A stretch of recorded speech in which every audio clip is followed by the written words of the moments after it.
Hello student, good morning. आज हम लोग स्टार्ट कर रहे हैं क्लास 10th का math book first chapter real number यानी कि वास्तविक संख्याएं। रियल नंबर को जानने से पहले हम लोग को दूसरा नंबर को जान लेंगे जो बहुत ही इम्पोर्टेंट है। तो चलिए स्टार्ट करते हैं। सबसे पहले आता है प्राकृतिक संख्या यानी कि गिनती की संख्या को क्या बोले, गिनती की संख्या को प्राकृतिक संख्या कहते हैं। किसको हम लोग गिन सकते हैं? 1 2 3 4 5 6 7 8 यही सब 56 57 58 101 201 500 यानी जितना भी संख्या है सबको हम लोग बोलते हैं प्राकृतिक संख्या यानी कि नेचुरल नंबर। तो इसका डेफिनेशन क्या आ जाएगा? गिनती की संख्या को प्राकृतिक संख्या कहते हैं। अगला आता है पूर्ण संख्या। पूर्ण संख्या क्या होता है? यानी कि प्राकृतिक संख्या में जीरो को शामिल कर देंगे। क्या बोले? प्राकृतिक संख्या में जीरो को सिर्फ शामिल कर देंगे तो जो संख्या बनेगा उसी संख्या को पूर्ण संख्या बोलेंगे। नेक्स्ट, इवन नंबर यानी कि सम संख्या। वैसी संख्या जो दो से पूरा पूरी कट जाता हो उसी को बोलेंगे सम संख्या। तो दो से पूरा पूरी क्या कट जाएगा? 0 2 4 6 8 ऐसे ही करते करते, यानी वैसा संख्या जो दो से पूरा कट जाएगा उसी को हम लोग सम संख्या बोलेंगे। अगला विषम संख्या यानी कि ओड नंबर। ओड नंबर क्या होता है? यानी कि वैसी संख्या जो दो से पूरा पूरी नहीं कटता हो उसी को विषम संख्या कहते हैं। यानी जस्ट सम संख्या का अपोजिट विषम संख्या। सम संख्या जो दो से पूरा कट जाता हो और विषम संख्या जो दो से पूरा पूरी नहीं कटता हो। तो क्या नहीं कटेगा? जैसे 1 3 5 7 9, वैसा संख्या जो दो से पूरा नहीं कटेगा उसी को हम लोग विषम संख्या बोलेंगे। अगला भाज्य संख्या यानी कि कंपोजिट नंबर। वैसी संख्या जिसका गुणनखंड दो से अधिक होती है। क्या बोले? वैसी संख्या जिसका गुणनखंड दो से अधिक होती है उसी को बोलते हैं कंपोजिट नंबर यानी कि भाज्य संख्या। चलिए इसको एक एग्जांपल से समझाते हैं। जैसे कि स्टूडेंट हम लोग ले लेते हैं 8 का अगर हम लोग गुणनखंड करेंगे तो बताइए क्या क्या होगा। सबसे पहले यानी कि गुणनखंड का मतलब 8 किसके किसके टेबल में आता है? किसके किसके टेबल में आता है? 1 2 4 8। तो देखिए स्टूडेंट इसका गुणनखंड दो से अधिक है 1 2 3 4। हम क्या बोले? देखिए वैसी संख्या जिसका गुणनखंड दो से अधिक होता हो, इसका गुणनखंड दो से अधिक है यानी कि 8 जो है ये भाज्य संख्या। तो इसका एग्जाम्पल और क्या क्या आ जाएगा? 4 हो जाएगा, 6 हो जाएगा, 8 हो जाएगा, 9 हो जाएगा, 12 है। यानी आप लोग सबका गुणनखंड निकाल के देखिए, सबका गुणनखंड दो से अधिक आएगा और उसी को हम लोग बोलते हैं भाज्य संख्या। अगला अभाज्य संख्या यानी कि प्राइम नंबर। तो भाज्य का जस्ट उल्टा यानी कि ओपोजिट। भाज्य में जिसका गुणनखंड दो से अधिक होता था तो अभाज्य में हो जाएगा जिसका गुणनखंड मात्र दो हो, यानी कि केवल दो। जिसका गुणनखंड केवल दो गो होगा उसी को बोलेंगे अभाज्य संख्या यानी कि प्राइम नंबर। तो चलिए इसका भी एक दो एग्जांपल देखते हैं। जैसे 11 ले लेते हैं। इसका अगर गुणनखंड करेंगे तो केवल एक आएगा और एक 11। तो देखिए स्टूडेंट इसका जो गुणनखंड हुआ मात्र दो हुआ। कितना हुआ? मात्र दो। एक 1 और एक 11। और ऐसा कोई भी टेबल नहीं है जिसका टेबल में 11 आता हो। आप लोग बताइए सोच के। नहीं आता है। तो वैसा संख्या जिसका गुणनखंड मात्र दो हो उसी को बोलेंगे अभाज्य संख्या यानी कि प्राइम नंबर। अगला पूर्णांक। पूर्णांक यानी कि इंटीजर। तो जितना भी दुनिया में धनात्मक संख्या है, यानी कि जितना भी धनात्मक संख्या है, जितना भी ऋणात्मक संख्या है, यानी कि सबको बोलते हैं हम लोग पूर्णांक। इसका डेफिनेशन क्या बोलेंगे? सभी धनात्मक संख्या तथा सभी ऋणात्मक संख्या के संग्रह को पूर्णांक कहते हैं। अब धनात्मक संख्या ऋणात्मक संख्या तो आप लोगों को पता ही होगा। धनात्मक यानी कि प्लस वाला, ऋणात्मक यानी माइनस वाला। धनात्मक वाले संख्या को धनात्मक संख्या कहते हैं और ऋणात्मक वाले संख्या को ऋणात्मक संख्या कहते हैं। तो पूर्णांक इसी को बोलेंगे जितना भी धनात्मक संख्या है और जितना भी ऋणात्मक संख्या है उसी को हम लोग पूर्णांक कहेंगे। अगला परिमेय संख्या। परिमेय संख्या क्या होता है? वैसी संख्या जिसे p/q के रूप में लिखा जा सकता है उसी को हम लोग परिमेय संख्या कहते हैं। जहां p तथा q पूर्णांक हो। क्या बोले? कि वैसी संख्या जिसे p/q के रूप में लिखा जाता है। p/q आप लोग बोल जाएंगे पी बटे क्यू क्या होता है, ये पी बटे क्यू पूर्णांक है, ये पी बटे क्यू पूर्णांक है।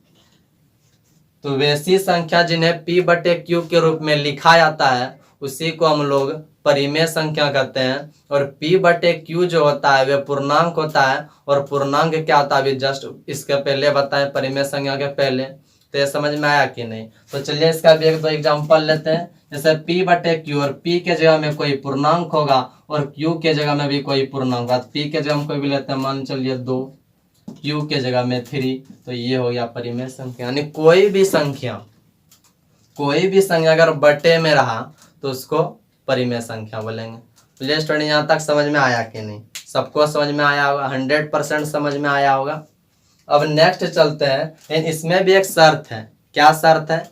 q बराबर नॉट जीरो, q बराबर नॉट जीरो। q के जगह में जीरो नहीं आएगा। आप लोग बोलिएगा क्यों नहीं आएगा? जैसे देखिए कोई भी संख्या को नीचे में अगर जीरो लिख दे, q के जगह हम क्या बोलेंगे, जीरो नहीं लिख सकते हैं। अगर q के जगह में जीरो लिखें इसका मतलब क्या हो जाएगा? देखिए यानी बटे का मतलब क्या होता है? बटे का मतलब भाग देना। चलिए भाग देते हैं। तो नीचे वाले से भाग देते हैं, ऊपर वाले को बीच में रखते हैं। बताइए आप लोग, जीरो का टेबल में कभी भी 2 आएगा? कभी नहीं आएगा। इसलिए बोले कि q बराबर नॉट जीरो, यानी q के जगह में जीरो नहीं लिख सकते हैं। क्यों नहीं लिख सकते? यहाँ से समझ में आ गया होगा। क्योंकि जीरो का टेबल में कोई भी ऐसा संख्या नहीं है कि जीरो का टेबल में 1 आ जाए, 2 आ जाए, 4 आ जाए, 6 आए, कोई भी ऐसा टेबल है नहीं है। इसलिए बोले कि q के जगह में जीरो नहीं हो सकता। नेक्स्ट अपरिमेय संख्या, यानी कि वैसी संख्या जिन्हें p बटे क्यू के रूप में नहीं लिखा जाता है उसी को बोलेंगे अपरिमेय संख्या। चलिए इसको भी एग्जांपल से समझते हैं। जैसे कि √2, √3, √5, यानी रूट के अंदर वैसा संख्या जिसका वर्गमूल नहीं निकलता है। क्या बोले?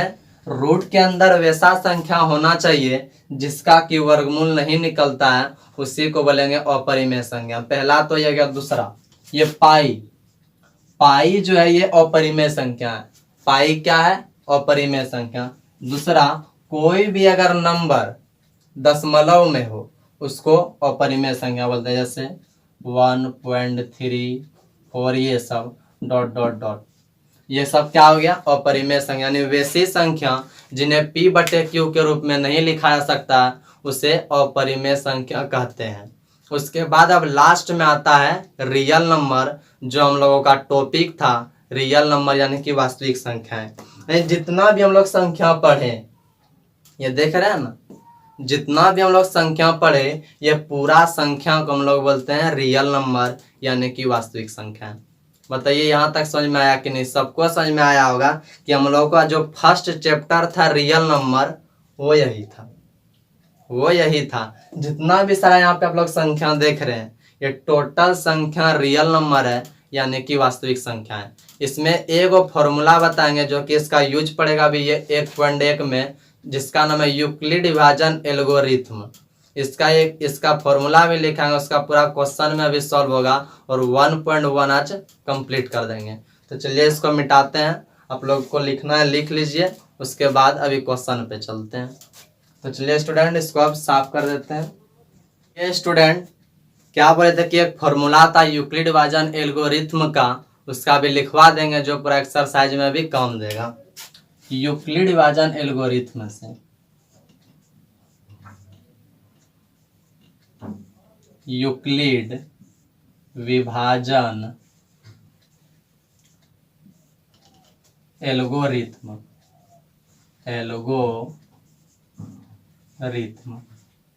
यानी कि इसका एक फॉर्मूला था जो बहुत ही इंपॉर्टेंट है। पूरा क्वेश्चन में भी इसका भरपूर यूज पड़ेगा। आप लोग देखिए, तो यूक्लिड विभाजन एल्गोरिथम का इसका जो फॉर्मूला होता है वो होता है भाज्य बराबर भाजक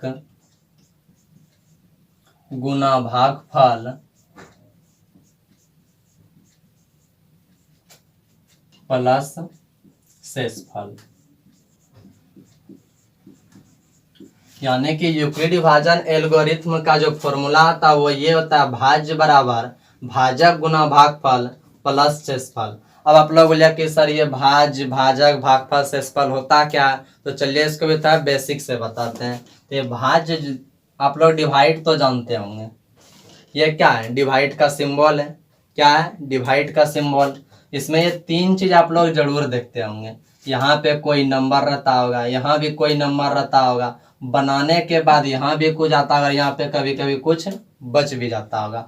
तो यानी कि यहाँ पे जो नंबर रहता है उसको बोलते हैं भाज्य, बीच वाले को क्या बोलते हैं, भाज्य, और यहाँ से जिसको भाग देते हैं उसको बोलते हैं भाजक, और यहाँ पे जो आंसर आता है उसको बोलते हैं भागफल, और नीचे जो भी नंबर बच जाता है उसको बोलते हैं शेषफल। शेषफल। और तो यहाँ तक समझ में आया। यूक्लिड विभाजन एल्गोरिथ्म का सबसे पहले ये फॉर्मूला था, भाज्य बराबर भाजक गुना भागफल प्लस शेषफल। अब बोलिएगा भाज्य भाजक भागफल शेषफल ये सब होता क्या है, तो भाज्य बोलते हैं बीच वाले नंबर को, भाजक बोलते हैं जिससे हम लोग भाग देते हैं, भागफल यानी जो हम लोगों का आंसर आता है उसको भागफल बोलते हैं, और नीचे में जो ये बच जाता है इसी को हम लोग शेषफल बोलते हैं। तो भाज्य को था, चलिए सबको था इंग्लिश में बताते हैं, क्योंकि बहुत सारा स्टूडेंट होंगे जो इंग्लिश मीडियम का भी होंगे, थोड़ा सा बताते हैं। भाज्य मतलब होता है डिविजिबल। भाज्य को इंग्लिश में क्या बोलते हैं, डिविजिबल। भाजक को डिविजर, भाजक को क्या बोलेंगे, डिविजर। ये भागफल को बोलते हैं क्वोशिएंट, QUOTIENT, क्वोशिएंट।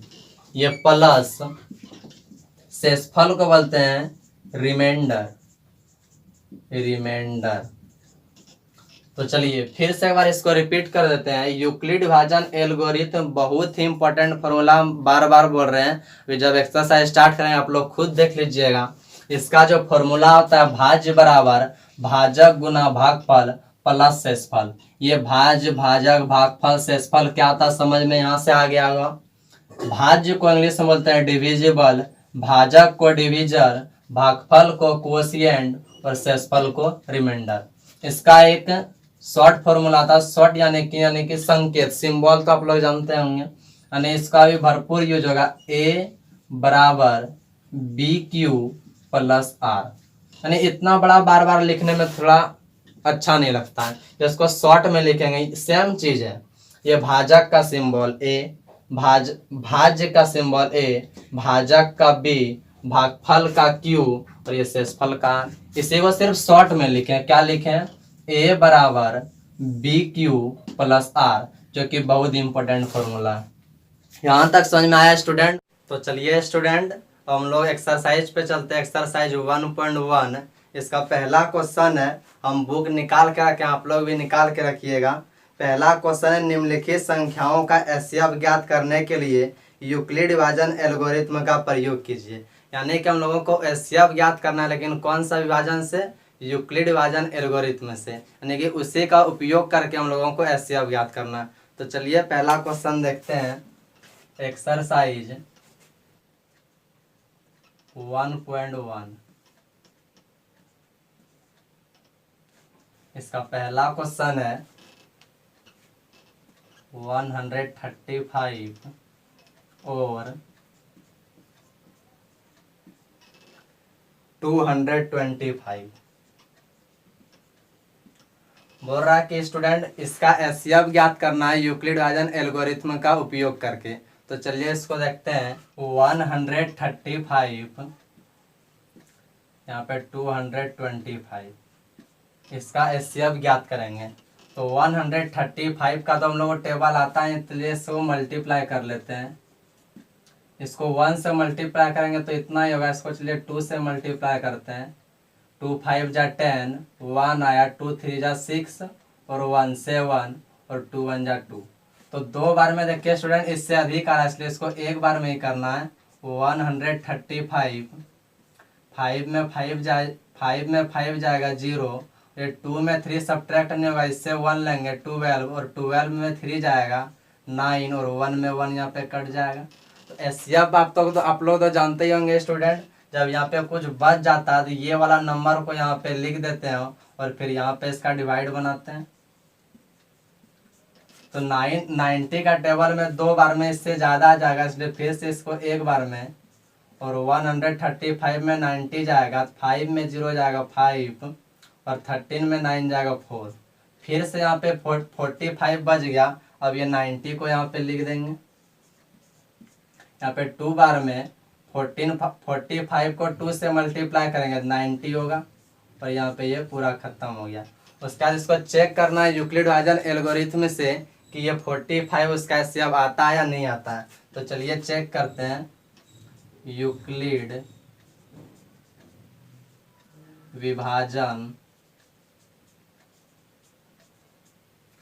एल्गोरिथम से,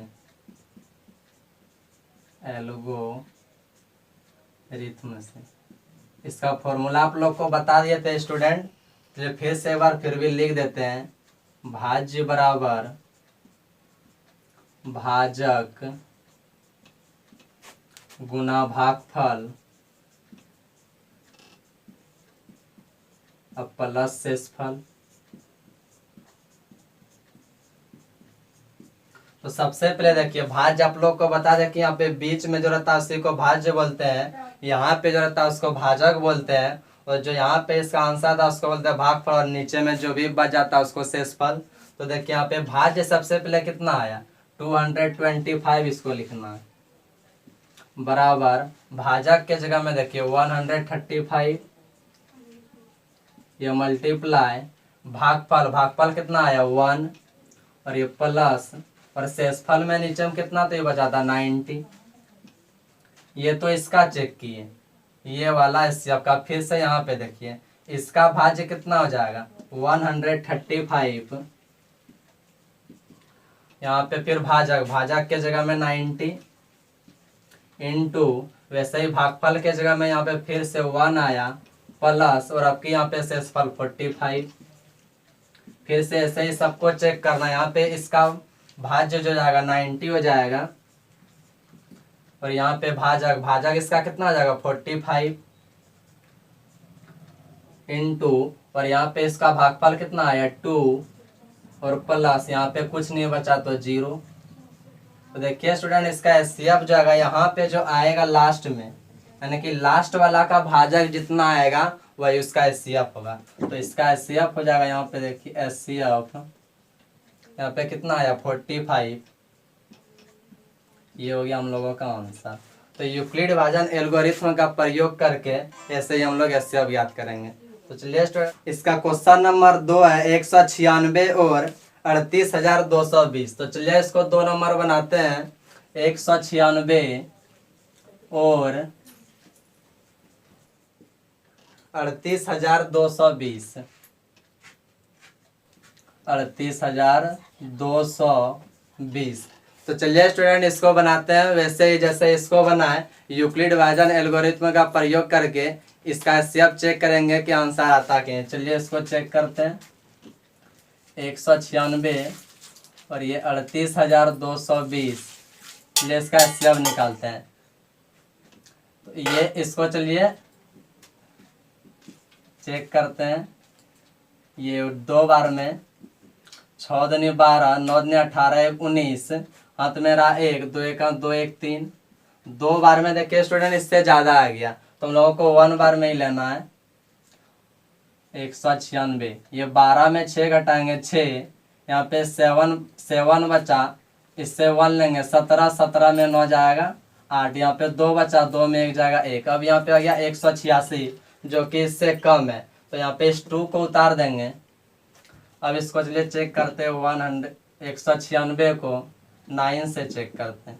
9 छक 54 का 4, हाथ में 5, 9 नाम 81 और 5 86, हाथ में रहा 8, 9 1 9 8 17, 1764 यानी कि 9 बार में। 9 बार में कितना आया 1764। चलिए यहाँ पे लिख देते हैं। इसको घटाइए, 12 में 4 जाएगा 8, यहाँ पे कितना बचा 5, 5 में 6 सब्ट्रैक्ट नहीं होगा, इससे 1 लेंगे तो 15 में 6 जाएगा 9, और यहाँ पे बचा 7, 7 में 7 कट जाएगा और ये 1 में 1 कट जाएगा। यहाँ पे अब लास्ट में क्या बचा, जीरो, ये जीरो को लिख देते हैं। और इसको 5 से गुना करेंगे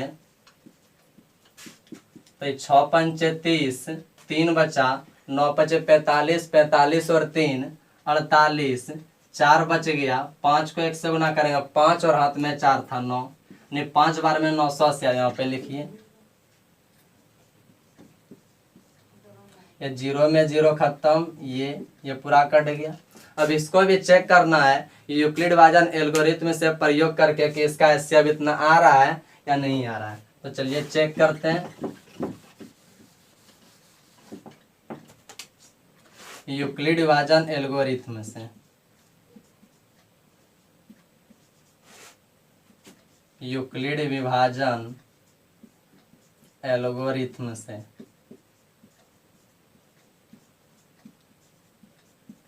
क्या था फॉर्मूला, भाज्य बराबर भाजक गुना भागफल जोड़ शेषफल। इसी को शॉर्ट में ले देते हैं, पहले ही बता दिए थे, a बराबर बी क्यू प्लस आर। तो लिखिए यहाँ पे a बराबर बी क्यू प्लस आर। और जैसे ही इसको बनाया वैसे ही इसको बनाना एक के जगह में, यानी एक इसको बोलते हैं भाज्य को, और भाज्य हमारा बीच वाला है।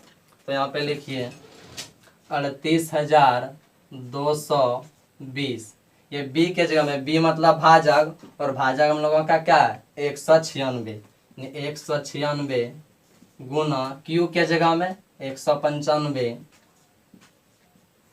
Plus are. यहाँ शेषफल हमारा क्या बचा, 0 0, यहाँ पे लिख दीजिए। इसको नहीं भी लिखिएगा चलेगा। तो हम क्या बोले, देखिए यहाँ पे फर्स्ट में जो आएगा वही HCF होगा। जैसे यहाँ पे देखिए फर्स्ट में जो आया वही इसका HCF हुआ, वैसे इसका यहाँ पे जो आएगा, यानी कि भाजक के जगह में जो आएगा वही उसका HCF होगा। तो इसका HCF हो गया 196 और ये हो गया आंसर।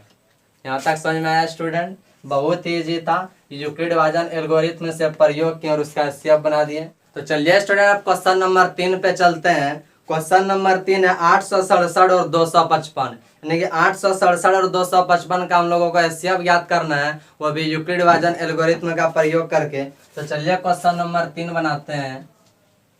867 और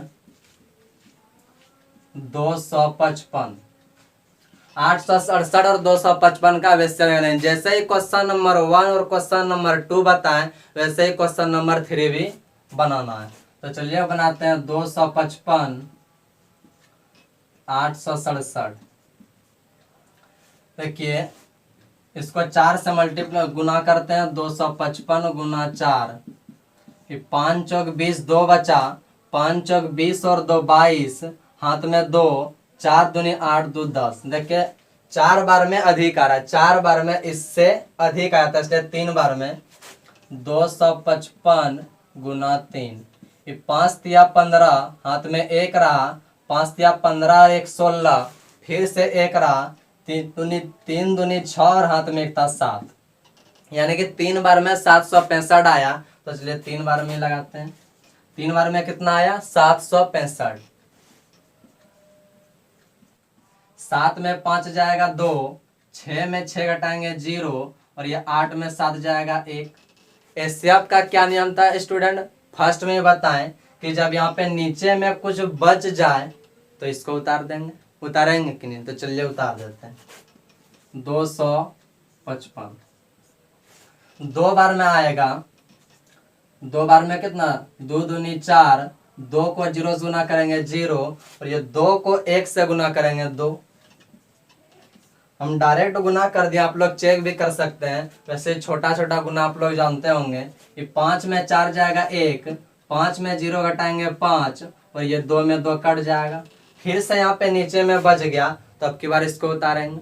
जब फर्स्ट में कुछ बच जाए तो इसको उतारना है, फिर से भी कुछ बच जाए तब इसको उतारना है। तो चलिए उतार देते हैं। 2 बार में आएगा 102, बहुत ईजी है। तो 1 को 2 से गुना करेंगे 2, और ये 2 पंचे 10, कट जाएगा ये। अब फिर से इसको वैसे ही चेक करना जैसे क्वेश्चन नंबर 1 और क्वेश्चन नंबर 2 को चेक किए थे यूक्लिड विभाजन एल्गोरिथ्म से, एल्गोरिथ्म का प्रयोग करके, वैसे इसको भी चेक करना। तो चलिए चेक करते हैं। इसको बार बार लिखना पड़ेगा। हाँ, आप लोग एग्जाम में भी लिखिएगा, अगर इसको नहीं लिखिएगा नंबर कट सकता है, और ये 3 नंबर का क्वेश्चन है। परीक्षा में हर साल 1.1 से ये 1.1 से 5 क्वेश्चन है, इसमें पांचों क्वेश्चन में से कोई एक क्वेश्चन आता है और 3 नंबर का है। तो बड़ा बढ़िया से इसको पढ़ना है 1.1 और आप लोग 3 नंबर की गारंटी है। तो चलिए इसको चेक करते हैं और इसको लिखने भूलना नहीं है, यूक्लिड विभाजन एल्गोरिथम से इसको लिखना पड़ेगा। तो चलिए लिखते हैं यूक्लिड विभाजन एल्गोरिथम से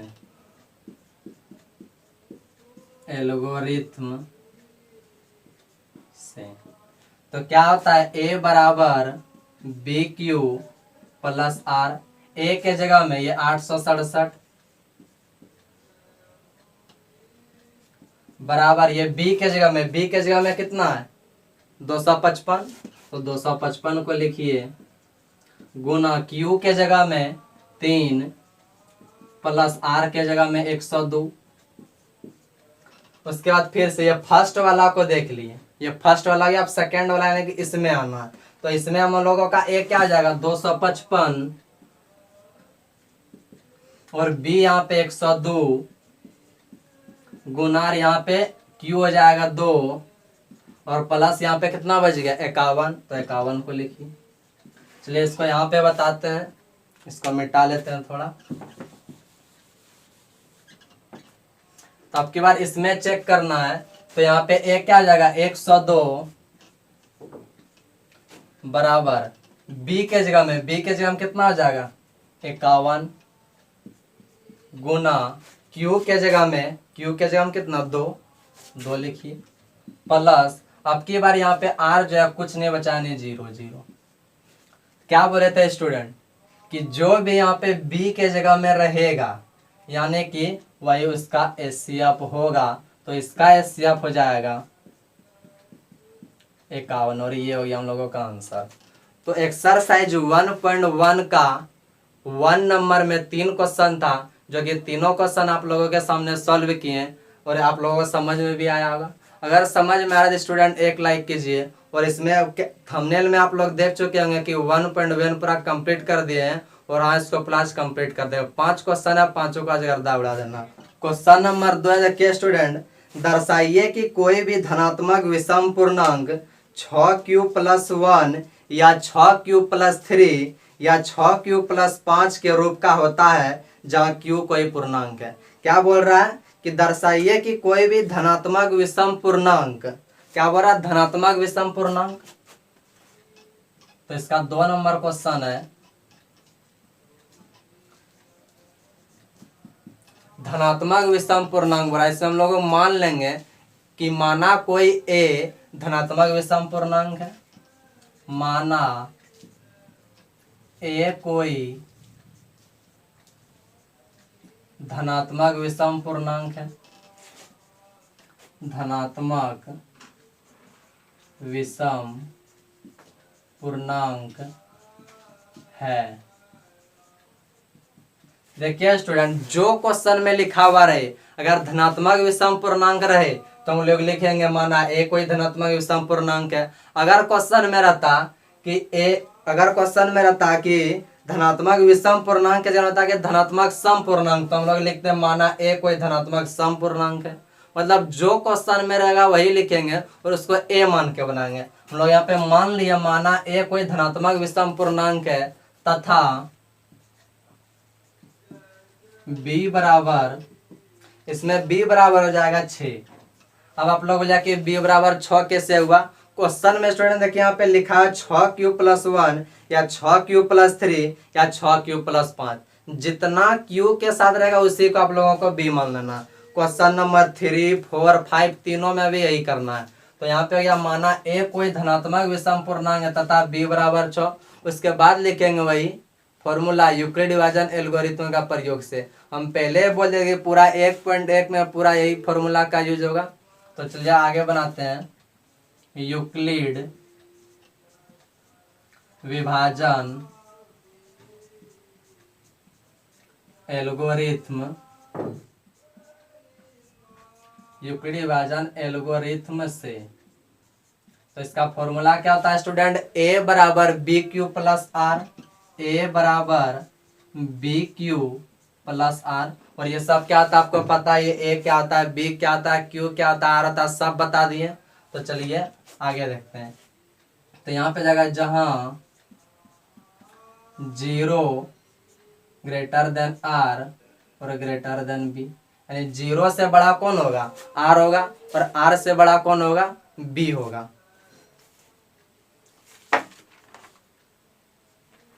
तो यहां तक आया स्टूडेंट समझ में। आगे बनाते हैं। ये ए बी के जगह में देखिए स्टूडेंट, यहाँ पे क्या, बी के जगह में क्या 6, तो यहाँ पे 6 को लिख लीजिए।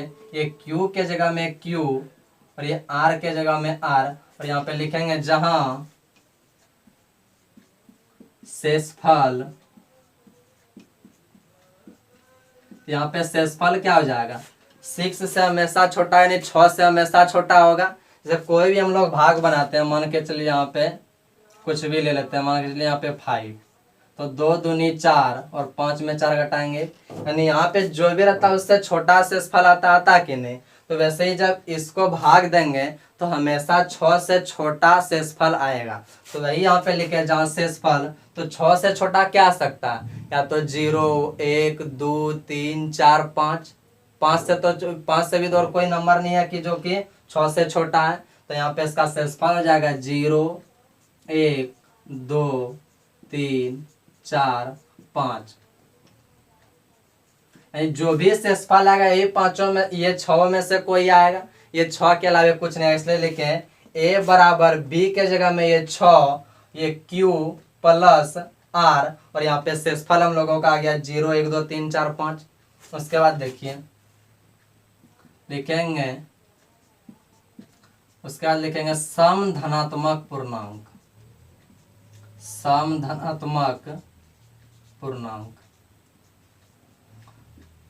तो यहाँ पे सम धनात्मक पूर्णांक क्या क्या हो जाएगा, सम धनात्मक पूर्णांक, इसका भी अगले स्टेप में लिखेंगे। यहाँ पे आप क्या लेते हैं, धनात्मक पूर्णांक। तो धनात्मक पूर्णांक क्या है, धनात्मक यानी प्लस वाला।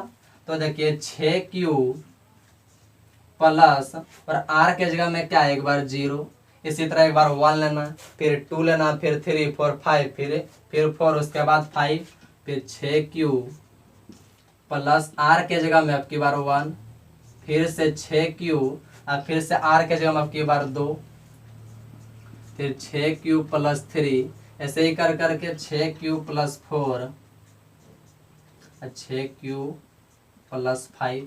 यहाँ तक समझ में आया। चलिए इसको स्टूडेंट इसको फिर से रिपीट कर देते हैं। धनात्मक पूर्णांक, धनात्मक पूर्णांक यानी प्लस वाला। तो ये 6Q लिख दिया प्लस, R के जगह में क्या है 0, 1, 2, 3, 4, 5। एक बार R के जगह में 0 लिए, फिर से R के जगह में वो 1 लिए, फिर से R के जगह में 2, इसी तरह 3, 4, 5। यहाँ तक समझ में आया। उसके बाद लिखना अतः धनात्मक, अतः सम धनात्मक पूर्णांक, अतः सम धनात्मक पूर्णांक।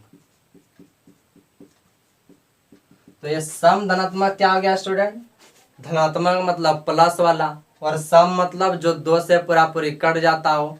फर्स्ट में ही बता दिए थे। तो 2 से इसमें क्या क्या कट जाएगा, ये एक बार 0 वाला, 2 वाला, 4 वाला, यानी कि सम धनात्मक पूर्णांक जो है 6Q प्लस 0, 6Q प्लस 2 और 6Q प्लस 4। तो यहाँ पे लिख दीजिए 6Q प्लस 0, 6Q प्लस 2 और 6Q प्लस 4।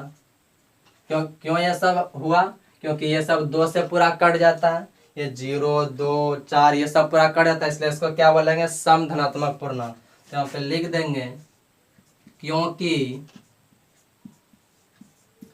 यह संख्या 2 से पूरा पूरी विभाजित हो जाती है, विभाजित हो जाती है। इसको लिखना पड़ेगा क्योंकि ये 2 से पूरा पूरी विभाजित जाती है, 2 से पूरा पूरी विभाजित रहेगा। उसके बाद जैसे कि यहाँ पे सम धनात्मक पूर्णांक लिया वैसे ही लेना विषम धनात्मक पूर्णांक। तो यहाँ पे लिखेंगे विषम धनात्मक पूर्णांक। तो विषम धनात्मक पूर्णांक क्या क्या हो जाएगा, ये सबको छोड़ के 0, 2 और ये 4 ये सब हो गया सम संख्या। तो विषम वाला सब क्या हो गया 1, 3, 5। चलिए लिख देते हैं 6 क्यूब + 1, 6 क्यूब + 3, 6 क्यूब + 5 लिख देंगे इसको अभी, क्योंकि यह 2 से पूरा पर विभाजित नहीं होती है, क्योंकि यह संख्या तो क्योंकि यह संख्या 2 से, ये 2 के जगह में संख्या में इसको लिख दीजिए, क्योंकि यह संख्या 2 से पूरा विभाजित नहीं होती है। तो देखिए स्टूडेंट क्वेश्चन क्या था कि कोई सिद्ध, मतलब ये हम लोगों को सिद्ध करना था कि कोई भी विषम धनात्मक पूर्णांक 6 क्यूब + 1, 6 क्यूब + 3 और 6 क्यूब + 5 के रूप में होता है कि नहीं। तो देखिए खुद आ गया कि 6 क्यूब + 1, 6 क्यूब + 3 और 6 क्यूब + 5 विषम धनात्मक पूर्णांक है। तो यहाँ पे लिखेंगे इसलिए कोई भी विषम धनात्मक पूर्णांक, कोई भी विषम धनात्मक पूर्णांक, कोई भी विषम धनात्मक पूर्णांक 6 क्यूब + 1 या 6 क्यूब + 3 या 6 क्यूब + 5 के रूप का होता है। और यही तो हम लोगों को दिखाना था कि कोई भी धनात्मक विषम पूर्णांक 6 क्यूब + 1, 6 क्यूब + 3 और 6 क्यूब + 5 रूप का होता है या नहीं, यही बोला था सिद्ध करने के लिए। और लास्ट में खुद अपने आप आ गया। देखिए विषम धनात्मक पूर्णांक क्या आ जाएगा 6 क्यूब + 1, 6 क्यूब + 3, 6 क्यूब + 5। इसी को ले दिया कि कोई भी विषम धनात्मक पूर्णांक 6 क्यूब + 1 या 6 क्यूब + 3 या 6 क्यूब + 5 के रूप का होता है। तो ये क्वेश्चन नंबर 2 समझ में आया होगा स्टूडेंट। चलिए एक बार इसका स्क्रीनशॉट लेके आप लोग लिख लीजिए। चलिए अब इसको इरेज करते हैं। चलिए इसका क्वेश्चन नंबर 3 बार हम लोग पढ़ लेते हैं। आप लोग भी किताब निकाल के वहां पे मिलाइए। किसी परेड में 616 सदस्यों वाली एक सेना आर्मी के टुकड़ों को 32 सदस्यों वाली एक आर्मी बैंड के पीछे मार्च करना है। दोनों समूहों को समान संख्या वाले स्तंभों में मार्च करना है। उन स्तंभों की अधिकतम संख्या क्या है जिसमें वे मार्च कर सकते हैं। क्या बोल रहा है कि उन स्तंभों की अधिकतम संख्या निकालिए जिसमें वे मार्च कर सकते हैं। तो देखिए स्टूडेंट, जब भी अधिकतम वर्ड, अधिकतम शब्द क्या बोल रहा है कि स्तंभों की अधिकतम संख्या। और एससीएफ का आप लोग पूरा जानते होंगे। एससीएफ का जो नाम होता है हाईएस्ट कॉमन फैक्टर, और हाईएस्ट में आता है अधिकतम, यानी कि इसका हम लोगों को क्या निकालना है एचसीएफ। तो चलिए इसको भी बनाते हैं क्वेश्चन नंबर 3।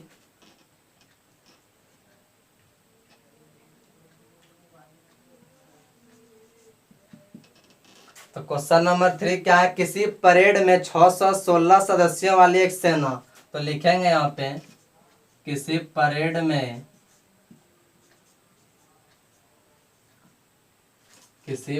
में कुल सदस्यों की संख्या, कुल सदस्यों की संख्या कितना है, तो 616 है। क्वेश्चन में लिखा था हम साफ साफ कि किसी परेड में कुल सदस्यों की संख्या 616। उसके बाद आगे लिखा हुआ है कि आर्मी के टुकड़ी को 32 सदस्यों वाले आर्मी बैंड के पीछे मार्च करना है। तो यहाँ पे लिखेंगे आर्मी बैंड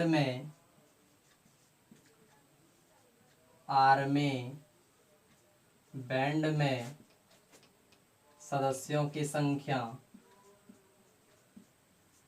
सदस्यों की संख्या तो कितना है, 32 है। साफ साफ क्वेश्चन में लिख दिया स्टूडेंट कि किसी परेड में कुल सदस्यों की संख्या 616 लिख दिए। फिर लिखा हुआ आर्मी बैंड में सदस्यों की संख्या 32, वो भी लिख दिए। और यहाँ पे निकालने के लिए बोल रहा है कि मार्च किए जा सकने वाले स्तंभों की अधिकतम संख्या क्या है। तो जब भी अधिकतम शब्द आए तो अधिकतम शब्द कहाँ से आए, एचसीएफ यानी हाईएस्ट कॉमन फैक्टर, और हाईएस्ट का मतलब था अधिकतम यानी कि इसका भी एचसीएफ निकालेंगे तो लिखेंगे मार्च किए जा सकने वाले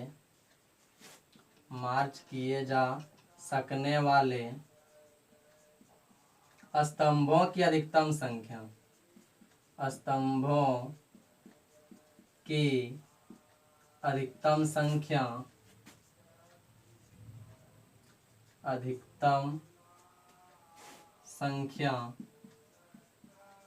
बराबर, यानी एचसीएफ किसका निकालना है, 616 तथा 32, तो लिखेंगे 616 तथा 32 का एचसीएफ, 616 तथा 32 का एचसीएफ। तो आप लोग तो एचसीएफ निकालने सीख ही गए, तो चलिए इसको फिर भी बना देते हैं 32 और यहाँ पे 616। एक बार में स्टूडेंट, एक बार में तो 32 आएगा, दो बार में इससे ज्यादा आ जाएगा, इसलिए एक बार में लेना है 32, और ये 11 में 2 जाएगा 9, और ये 5 में 3 जाएगा 2, ये 6 को उतार देंगे, कितना आ गया 296। इसको 8 से चेक करते हैं, 32 और ये 8, 8 दूनी 16 और 8 तिया 24 और 1 25, 256। 9 से एक बार चेक कर लेते हैं, 9 दूनी 18 और 9 तिया 27 और 1 28, यानी 9 बार में 288। चलिए 9 बार में लगाते हैं 288, ये 16 में 8 जाएगा 8, 8 में 8 कट गया, ये 2 में 2 कट गया। अब क्या करेंगे, नीचे में फिर से 8 बच यानी 32 को उतार देंगे, तो 8 चौक 32, ये 2 में 2 कट गया ये, तो इसका आंसर कितना आया फाइनली 8। यहाँ पे लिखेंगे एचसीएफ, इसका एचसीएफ आ गया 8, और यही हो गया हम लोगों का फाइनली आंसर। क्या करना था कि 616 तथा 32 का एचसीएफ, यहाँ पे आप लोगों को समझ में आ ही गया होगा, और इसका एचसीएफ निकालना है, और यही हो गया इसका आंसर। नेक्स्ट क्वेश्चन है क्वेश्चन नंबर 4। चलिए इसको इरेज कर लेते हैं, आप लोग इसको उतार लीजिए एक बार। क्वेश्चन नंबर 4 है स्टूडेंट, यूक्लिड विभाजन प्रेमिका का प्रयोग करके, फिर से बोल रहा है कि यूक्लिड विभाजन एल्गोरिथ्म का प्रयोग करना है, और प्रयोग करके यह दर्शाना है कि किसी धनात्मक पूर्णांक का वर्ग, वर्ग मतलब आप लोग तो जानते हैं जैसे 2 का वर्ग 4, 4 का वर्ग 16, तो वही बोल रहा है कि दर्शाइए कि किसी धनात्मक पूर्णांक का वर्ग किसी पूर्णांक m के लिए, किसके लिए, पूर्णांक m के लिए 3m या 3m+1 के रूप का होता है। अब की बार इसमें दर्शाने के लिए बोल रहा है कि किसी भी धनात्मक पूर्णांक का वर्ग 3m या 3m+1 का रूप का होता है। चलिए इसको भी हम लोग एक बार दर्शा ही लेते हैं, सिद्ध कर लेते हैं। क्वेश्चन नंबर 4 है, क्वेश्चन नंबर 4 का चलिए आप सोल्यूशन करते हैं। तो इसमें भी वैसे ही मान लेंगे जैसे क्वेश्चन नंबर 2 में बताएं कि माना a कोई विषम धनात्मक पूर्णांक है, और यहाँ पे क्वेश्चन में लिखा हुआ अब की बार धनात्मक पूर्णांक, तो अब की बार विषम नहीं लिखेंगे, तो लिखिए माना a कोई धनात्मक, माना a कोई धनात्मक पूर्णांक है तथा b बराबर, यहाँ पे 3 जगह b बराबर क्या जाएगा 3, कैसे का वेद बताइए। जैसे क्वेश्चन में यहाँ पे लिखा हुआ है 3m या 3m+1, 3 लिखा है इसलिए 3 लिखे। क्वेश्चन नंबर 2 में लिखा हुआ था 6, तो वहाँ पे 6 लिखे, तब यहाँ पे 3 लिखा था 3 लिख दिया। उसके बाद यूक्लिड विभाजन एल्गोरिथ्म से, यूक्लिड विभाजन एल्गोरिथ्म से यूक्लिड विभाजन एल्गोरिथ्म से। तो फिर से वही फॉर्मूला, ए वाला ए बराबर बी क्यू प्लस आर, ए बराबर बी क्यू प्लस आर, और जहां 0 से बड़ा आर और आर से बड़ा बी। यहां तक तो समझ में आया स्टूडेंट। चलिए आगे बनाते हैं। ए बी के जगह में आपकी बार क्या 3, तो यहाँ पे 3 लिखिए, क्यू प्लस आर, जहां शेषफल क्या हो जाएगा, जहां शेषफल क्या बोलते हैं यहाँ पे, अगर 3 रहेगा तो 3 से छोटा होगा। जैसे क्वेश्चन नंबर 2 में बताएं, वहां पे 6 था तो 6 से छोटा। अब की बार यहाँ पे 3 है तो 3 से छोटा, तो इसका शेषफल क्या आ जाएगा, 0 1 2। 3 तो नहीं होगा क्योंकि 3 से हमेशा छोटा आएगा शेषफल। तो चलिए अब आगे बनाते हैं। यहाँ पे लिखेंगे धनात्मक पूर्णांक। तो देखिए धनात्मक पूर्णांक के क्या क्या जाएगा, 3q प्लस आर के जगह में 0, फिर से आर के जगह में 1, और फिर से आर के जगह में 2। चलिए लिखते हैं 3q प्लस 0, 3q प्लस 1 और 3q प्लस 2। अब यहाँ से स्टूडेंट अलग हो जाएगा, क्योंकि यहाँ पे सिद्ध करने के लिए हम लोगों को क्या बोल रहा है कि किसी भी धनात्मक पूर्णांक का वर्ग, और धनात्मक पूर्णांक देखिए आ गया, इसी का वर्ग करने बोल रहा है, इसका वर्ग करके लाने बोल रहा है कि किसी भी धनात्मक पूर्णांक का वर्ग 3m या 3m प्लस 1 का रूप का होता है या नहीं होता है, हम लोगों को दर्शाना है। तो धनात्मक पूर्णांक तो ले आए, अब इसका हम लोगों को क्या करना है, वर्ग। तो एक एक करके वर्ग करेंगे, एक बार इसका वर्ग करेंगे, एक बार इसका वर्ग करेंगे, और एक बार इसका वर्ग करेंगे, और देखेंगे 3m या 3m प्लस 1 आता है कि नहीं। तो चलिए अब आगे बनाते हैं। पहले इसका वर्ग करते हैं, 3q प्लस 0 का वर्ग, ये तो बहुत ईजी है। देखिए 3q में अगर 0 को जोड़ देंगे तो 3q ही होगा। यहाँ पे लिखिए 3q और इसका ये स्क्वायर। अब देखिए यहाँ पे 3 का स्क्वायर क्या आ जाएगा, 9।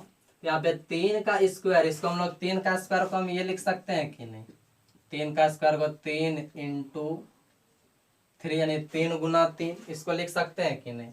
तो वैसे इसको स्क्वायर करके नहीं लिखेंगे, इसको इस तरह तोड़ के लिखेंगे। तो 3 का स्क्वायर 3 गुना 3, और ये q का स्क्वायर q स्क्वायर, और यहाँ पे जो ये आया इसको m मान लीजिए, यानी ये जो दिख रहा है ये 3q स्क्वायर, इसको m मान लेंगे। क्या मान लेंगे, m। यहाँ पे लिखिए 3 और इसको m मान लिए तो m हो जाएगा। तो यहाँ पे लिखना पड़ेगा कि जहां m बराबर 3q स्क्वायर। नेक्स्ट आने वाले इसका फिर से रिपीट करते हैं। 3 का स्क्वायर 9 होगा, उसको हम लोग 9 नहीं लेके उसको तोड़ के लिखे, 3 का स्क्वायर 3 गुना 3, और ये q का स्क्वायर q स्क्वायर, ये 3 का 3 रहने दिया, और ये 3q स्क्वायर जो है इसको हम लोग m मान लिए। तो मान तो लिया स्टूडेंट, यहाँ पे बार लिख के भी दिखा देना। यहाँ पे लिख दिए जहां m बराबर 3q स्क्वायर, यानी 3q स्क्वायर के जगह हम लोग m लिख सकते हैं, तो वही 3q स्क्वायर के जगह में m लिख दिए, और ये 3m हम लोग का आ गया। अब ये 3m तो आ गया फर्स्ट वाला, और एक बोल रहा है कि 3q प्लस 1 लाना है। क्या लाना है, 3m प्लस 1। तो चलिए अब इसका वर्ग करेंगे, 3q प्लस 1 का वर्ग करिए।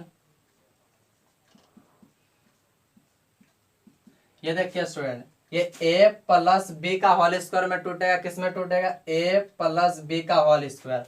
तो a प्लस बी का होल स्क्वायर का फॉर्मूला क्या था, a स्क्वायर यानी 3q square plus 2ab, 2a के जगह में 3q और b के जगह में 1, और प्लस b स्क्वायर b के जगह में 1, और ये हो गया 1 का स्क्वायर। यहाँ से मैं आके स्टूडेंट फिर से देखिए a प्लस बी का होल स्क्वायर, a के जगह में क्या आ गया 3q, b के जगह में क्या आ गया 1, तो a स्क्वायर यानी 3q का स्क्वायर प्लस 2 फॉर्मूला से a के जगह में 3q इंटू b के जगह में 1 लिख दिए, फिर प्लस b स्क्वायर b के जगह में 1, वही लिखे 1 का स्क्वायर। यहाँ तक समझ में आया स्टूडेंट। चलिए आगे बनाते हैं। 3q स्क्वायर यानी यहाँ पे क्या आ जाएगा, 3 का स्क्वायर 9 और q का स्क्वायर q स्क्वायर, प्लस ये 3 दूनी 6 और 6 × 1 6 और प्लस 1। यहाँ पे देखिए क्या कॉमन लग रहा है, कॉमन यहाँ पे 3 ले लेते हैं।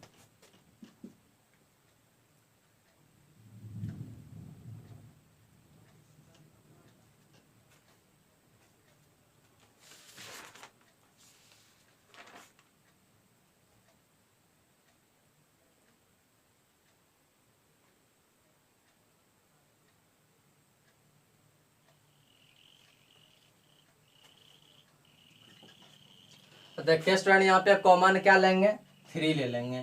तो देखिए 3, इन 9 में 3 निकालिए तो क्या बच गया 3, यानी पे 3q²। और यहाँ से 3 निकालिए तो क्या बच गया 2। ये +1 जो बचा इसको बाहर में लिख दीजिए, लिख दिए। देखिए 3 × 9 q², ये 3 दूनी 6q और ये +1 को बाहर कर लिए। यहाँ पे कॉमन कैसे ले, चलिए एक बार फिर से बताते हैं। इन 9 था, 9 से हम लोग यहाँ पे 3 निकाल लिया, तो 3 × 9 3 यहाँ पे बच गया। q² को रख दिए प्लस, और यहाँ से 3 निकल गया, तो 3 दूनी 6, यहाँ पे 2 बच गया, और q और +1 को बाहर कर दी। उसके बाद ब्रैकेट के अंदर जो भी है, ब्रैकेट के अंदर जो भी, इसको m मान लीजिए। क्या मानेंगे, m। तो 3 इसको m मान लिया, तो इसके जगह में m को लिख दीजिए, और ये +1 यहाँ पे लिखना पड़ेगा, जिसको मानेंगे उसको लिखना पड़ेगा। लिख दीजिए जहां 3q² + 2q बराबर m, यानी m के जगह में इसको लिख सकते हैं। इसलिए लास्ट एक बचा ये 3q + 2, और इसको भी चेक करना है, और चेक करके लाना है कि 3m या 3m + 1 आता है कि नहीं। तो चलिए उसको एक बार चेक करते हैं। 3q + 2 का होल स्क्वायर, तो यहाँ पे देखिए फिर वैसे ही a + b का होल स्क्वायर में तोड़ेंगे, तो a² यानी 3q का स्क्वायर + 2ab, 2 तो फॉर्मूला से है, a के जगह में 3q, तो 3q लिखिए। अब की बार b के जगह में 2, देखिए b, a + b का होल स्क्वायर, तो b के जगह में 2, अब +b², b के जगह में 2, और ये हो गया 2 का स्क्वायर। वैसे ही 3q का स्क्वायर 9q² प्लस 2 × 6, और ये 6 दूनी 12, और ये q बच गया, और ये +4। यहाँ तक समझ में आया स्टूडेंट, 2 का स्क्वायर 4। अब यहाँ पे हम लोग कॉमन ले लेंगे,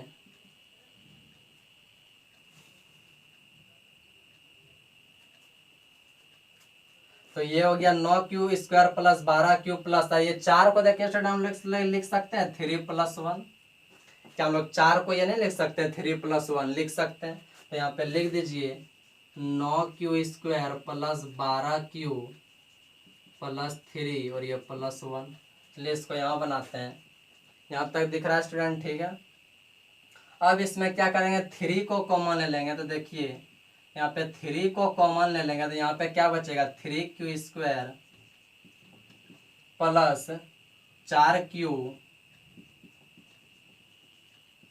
प्लस ये 3 तो निकल ही गया, तो 1, और बाहर में क्या बच गया, +1। ये +1 को बाहर में रख दिया इसको। तो देखिए 3 × 9q², ये 3 चौक 12q, और 3 × 1 3, और +1 को बाहर में रख दिए। अब यहाँ पे जो भी ब्रैकेट के अंदर में आ गया उसको m मान लीजिए। तो यहाँ पे इसको m जब मान ही लिए, तो 3m + 1, और यहाँ पे लिखना पड़ेगा जहाँ m बराबर 3q² + 4q और +1। तो देखिए स्टूडेंट, यहाँ पे सिद्ध करने हम लोग को दर्शाने के लिए क्या बोल रहा था कि कोई भी धनात्मक पूर्णांक का वर्ग, कोई भी धनात्मक पूर्णांक का वर्ग 3m या 3m + 1 का रूप का होता है कि नहीं। आज हम लोग इसको बनाए, देखिए 3m + 1, और यहाँ भी 3m + 1 आ गया। क्या दर्शा पाए कि नहीं, दर्शा दिए। तब यहाँ पे लिखेंगे कि कोई भी धनात्मक पूर्णांक का वर्ग, धनात्मक पूर्णांक का वर्ग 3m या 3m + 1 के रूप का होता है, के रूप का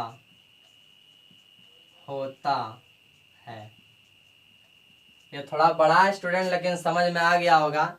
तो चलिए इसको नोट कीजिए, उसके बाद फिर क्वेश्चन नंबर 5 पे चलते हैं। तो चलिए स्टूडेंट नोट कर लिए होंगे। इसका लास्ट क्वेश्चन है कि 1.1 का लास्ट क्वेश्चन बचा, क्वेश्चन नंबर 5, और इसको बना के आज एक्सरसाइज 1.1 पूरा कंप्लीट आज हो जाएगा। उसके बाद लोग नेक्स्ट डे मिलेंगे 1.2, और वो भी एक ही क्लास में खत्म कर देंगे। हर एक्सरसाइज को एक एक क्लास में पूरा कंप्लीट मारेंगे। तो चलिए इसको इरेज करते हैं। इसका लास्ट क्वेश्चन, क्वेश्चन नंबर 5 है स्टूडेंट, लेवर पढ़ लेते हैं। क्वेश्चन नंबर 5 कि यूक्लिड विभाजन प्रेमिका का प्रयोग करके, इसमें भी सेम वही है, जैसे 4 नंबर बना है वैसे ही 5 नंबर बनेगा। यूक्लिड विभाजन प्रेमिका का प्रयोग करके दर्शाइए कि किसी धनात्मक पूर्णांक का घन 9m या 9m+1 या 9m+8 का रूप का होता है। इसमें 3 को हम लोगों को दर्शाने पड़ रहा है। क्या क्या है? 9m, 9m+1 और एक 9m+8। तो चलिए इसको भी चेक करते हैं। किसका प्रयोग करना? यूक्लिड विभाजन एल्गोरिथम का। लास्ट क्वेश्चन ये एक्सरसाइज का। तो इसमें भी क्या मानेंगे भाई? ए। क्या मानेंगे? माना ए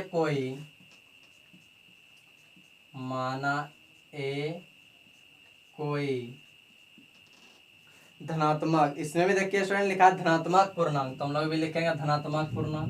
माना ए कोई धनात्मक पूर्णांक है, माना ए कोई धनात्मक पूर्णांक है तथा b बराबर 9। और ये b बराबर 9 कैसे होगा? आप लोग तो जान ही रहे हैं, क्वेश्चन में लिखा है 9m या 9m+1 या 9m+8। तो b का मान कितना हो जाएगा? 9।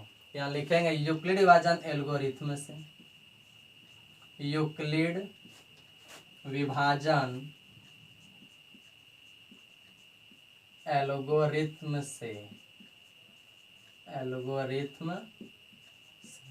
क्या होता है इसका फॉर्मूला? a बराबर BQ+R, a बराबर BQ+R, जहां 0 से बड़ा कौन हो जाएगा? जहां 0 से बड़ा R और R से बड़ा B, यानी कि 0 से बड़ा शेषफल होता है, और ये B मतलब भाज्य, भाजक, यानी कि भाजक जो होगा इससे बड़ा होगा 0 से बड़ा शेषफल और शेषफल से बड़ा भाजक, यानी कि B। तो a बराबर b के जगह में 9 Q+R, जहां शेषफल, अब बताइए यहाँ पे शेषफल क्या होगा? आप लोग भी चलिए मेरे साथ बोलिए। 9 यहाँ पे 9 से हमेशा छोटा होगा। जैसे क्वेश्चन नंबर 2 में 6 था तो 6 से छोटा 0 से 5 तक। वैसे क्वेश्चन नंबर 4 में 3 था तो 0 से 2 तक। अब यहाँ पे 9 है तो 0 से 8 तक। तो जहाँ शेषफल 0, 1, 2, 3, 4, 5, 6, 7, 8, यहाँ तक समझ में आया स्टूडेंट? चलिए फिर से वैसे ही लिखेंगे धनात्मक पूर्णांक, धनात्मक पूर्णांक।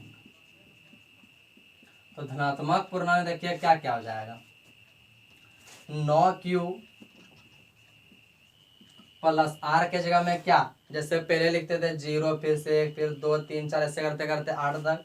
तो चलिए लिखते हैं 9Q+1, 9Q+2, 9Q+3, 9Q+4, 9Q+5,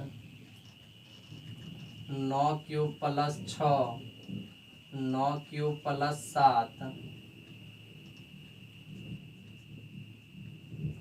9Q+8।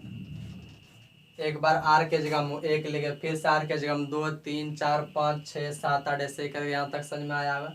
अब क्या बोल रहा था क्वेश्चन में कि धनात्मक पूर्णांक का घन, क्वेश्चन नंबर 4 में था वर्ग और क्वेश्चन नंबर 5 में क्या है? घन। घन मतलब पावर 3। यानी कि चेक करना है और चेक करके बताना है कि कोई भी धनात्मक पूर्णांक का घन 9m, 9m+1 और 9m+8 का रूप का होता है या नहीं। तो चलिए चेक करते हैं। तो चलिए सबसे पहले इसको लिखते हैं। यहाँ पे देखिए स्टूडेंट एक जीरो यहाँ पे मिस है, यहाँ पे लिखेंगे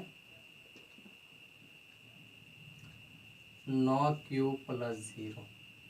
उसके बाद देखिए ये 9q प्लस 0, फिर 9q प्लस है ऐसे। तो चलिए सबसे पहले इसको चेक करते हैं 9q प्लस 0। 9q प्लस 0 का आपकी बार क्या लेना है, घन लेना है, और घन मतलब पावर 3। तो ये पावर 3 कर देंगे। 9q में 0 को जोड़ेंगे 9q होगा और इसका पावर 3। अब देखिए स्टूडेंट यहाँ पे 9 को कितना बार लिखेंगे, 3 बार। यहाँ पे थोड़ा देखिए 9 गुना 9 गुना 9। तो यहाँ पे क्या करेंगे, 9 को रहने देंगे, 9 गुना 9 81 कर सकते हैं कि नहीं। यहाँ पे लिखेंगे 9, इसको ब्रैकेट में ले लीजिए और ये 81 को रहने दीजिए, और q का क्यूब, q पर पावर 3। यहाँ पे समझ में आया कि नहीं स्टूडेंट। देखिए फिर से और बताते हैं, इन 9 पर पावर 3 इसको लिख सकते हैं कि नहीं, 9 गुना 9 गुना 9। हम तीनों को गुना नहीं किए, एगो 9 को रहने दिया, ये दोनों को रहने दिया, कोई भी दिक्कत नहीं। ये 81 को रहने दिए और ये q का पावर 3, q का पावर 3। अब क्या देखिए ब्रैकेट के अंदर जो भी रहेगा उसको m मान लेंगे। तो 9 और इसके जगह में m, तो यहाँ पे लिखना पड़ेगा,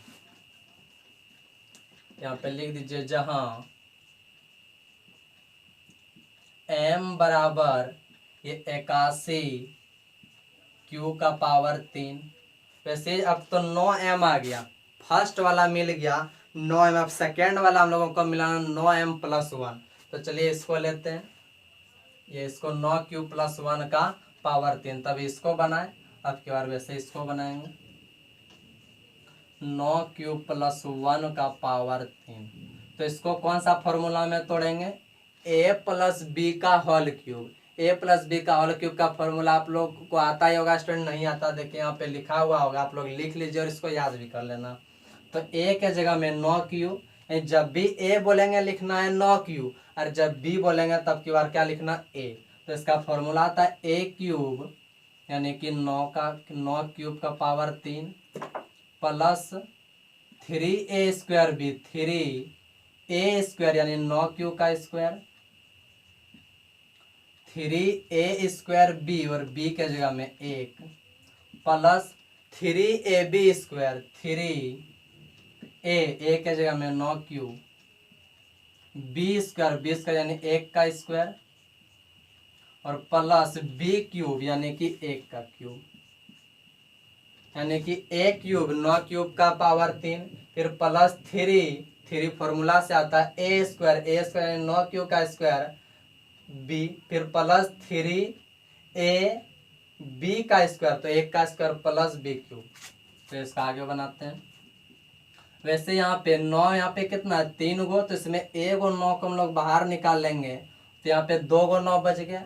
यहाँ पे 9 कितना 3 गो, एगो हम लोग निकाल लें 2 गो बच गया, वे दोनों 9 को गुना कर देंगे, 9 9 81 और q का पावर 3, यहाँ पे हो गया q का पावर 3 ये प्लस।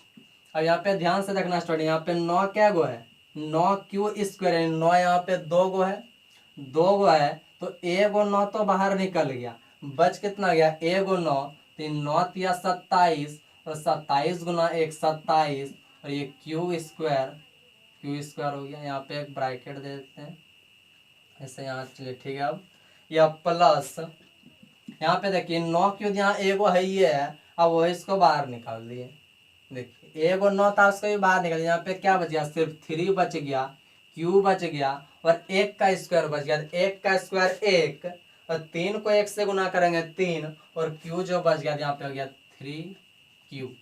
अभी बाहर में जो बच गया 1 को उतार दीजिए, उतार दिए।